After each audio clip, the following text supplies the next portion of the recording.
আসসালামু আলাইকুম। দেখেন প্রতিনিয়ত কেন গাড়ি চেক করা, কেন গাড়ি ধরা? অনেক সময় বলা হয় যে দেখেন না, আমাদের আমাদের দেখা বুঝেন না। ভালো চেহারা, ভালো পোশাক থাকলেই ভালো মানুষ না, এর আড়ালে চোরও আছে। এই বাস্তব ঘটনা দেখেন। এই যে এই ছেলেটা, একটু সামনে আসেন তো, সামনে। এই যে এই ছেলেটা, এই একটা রেন্টে কারের ড্রাইভার, এই ভাড়ায় চালায়। এইয়া দিয়ে যেহেতু এই বয়সী গাড়ি লইয়া রাস্তায় নামছে, অবশ্যই সংসারে অভাব অনটন আছে, এই কারণে তো নামছে। এই ছেলেটা আজকে ভোরে সে এখানের স্থানীয় বেতুয়া লঞ্চঘাট থেকে অন্য একটা এলাকায় গেছিল 600 টাকা ভাড়ায়। ভদ্রলোকের চেহারা ঠেহারা এতই ভালো, এই ভালো চেহারার কারণে পরে বললো যে আমার আরো 2জন লোক আছে, 2জন লোক আনতে হবে। তবে তো যদি আপনিও থাকেন তাহলে তো আর 4জন এক গাড়িতে উঠা যায় না। তার চেয়ে আপনি একটু বসেন, চা খান। চা বিস্কুট নাস্তা খাওয়ানোর ফাঁকে বেচারি বৈশাই আছে, চা নিয়ে 20 মিনিট 30 মিনিট 1 ঘন্টা কোনো খবর নেই, গাড়ি লইয়া ফুট।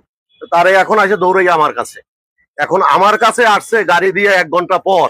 এটাও তো আর আমি জিনের মতো না যে তাৎক্ষণিক গাড়ি উদ্ধার করে ফেলবো। কিন্তু কথা হলো, আমি বললাম যে তোমার গাড়ি, তুমি তাকে চিনো না, গাড়িটা দিলা কেন? তো বলে স্যার, যেইভাবে চেহারা, মোচের যেই ভাস, গাড়ির যে স্টাইল, এইয়া দেখে এই আমার এই গাড়ি নেবে তা তো বোঝা যায় না। তাহলে কথাটা বোঝা গেল এইটাই, যে ভালো চেহারা, ভালো পোশাক, জিন্সের প্যান্ট, মোচের তেল মারা, চুলে জেল মারা দেখলেই ভালো লোক হয় না। তারপরে কি হলো, এদিকে আসো। এই গরিবের ছেলে দেখছেন, হতাশ হয়ে একটা মানুষ, গরিব মানুষ।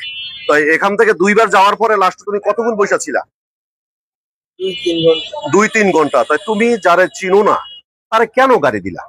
আমি বলছি যে আপনিও বিচে উঠেন, সমস্যা নেই, একসাথে আমার ভাই একসাথে 4 জন তো এক গাড়িতে উঠা যায় না। না ভাই, আমরা গাড়ি দিয়ে দু কয় এই যে আপনি দেন এবার কি চিনি নেন যামু এরা, মানে ফোনে কথা কয় এক মহিলার লোক, আমি তাও শুনি কয় যামু আমুরি লিয়ে আয়া পড়ব।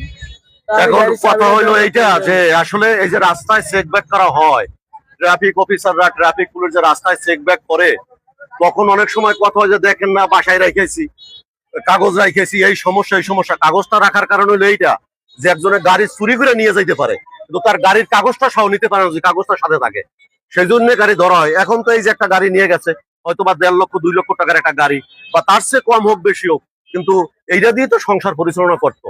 তো এই জন্যই যখন রাস্তায় গাড়ি চালানো হবে, অবশ্যই গাড়ির কাগজপত্র। আর যেহেতু আমার কাছে আইনগত যেই পদক্ষেপ গুলো আছে, জিডি করে হোক এবং উদ্ধারের জন্য যেই ব্যবস্থা হোক, আমার পুলিশ কন্ট্রোল সহ সারা বাংলাদেশে যেইভাবে খোঁজ খবর নেওয়া যায় আমি সেই হেল্প করবো। কিন্তু আসলে কাউকে বিশ্বাস করা যায় না। এই যে পুলিশ যখন বলে যে গাড়ির কাগজ অবশ্যই আনতে হবে, তখন অনেকে বলেন কেন রে ভাই, দেখেন না। তার মানে কি, ভালো চেহারা, এই ছেলেটা কি বলছে, এরকম সুন্দর চেহারার কোনো লোক হয় না, কিন্তু সুন্দর চেহারার লোক তো চুরি করছে। অতএব চোরের কোনো চেহারা দেখে না, চোর যে স্বভাবে চোর, পোশাকে সেটা বোঝা যাবে না। অতএব সকলে গাড়ির কাগজ সাথে রাখবেন। আর যারা গাড়ি ভাড়ায় চালান তারা অবশ্যই খেয়াল রাখতে হবে যে আমাদের 2টা টাকার বেশির কারণে, যে আপনার ভাড়া আছে 50 টাকা, তখন 200 টাকা বললে আপনি মনে করবেন যে আসলে কি জানি দিলদরি লোক, এমনটা না।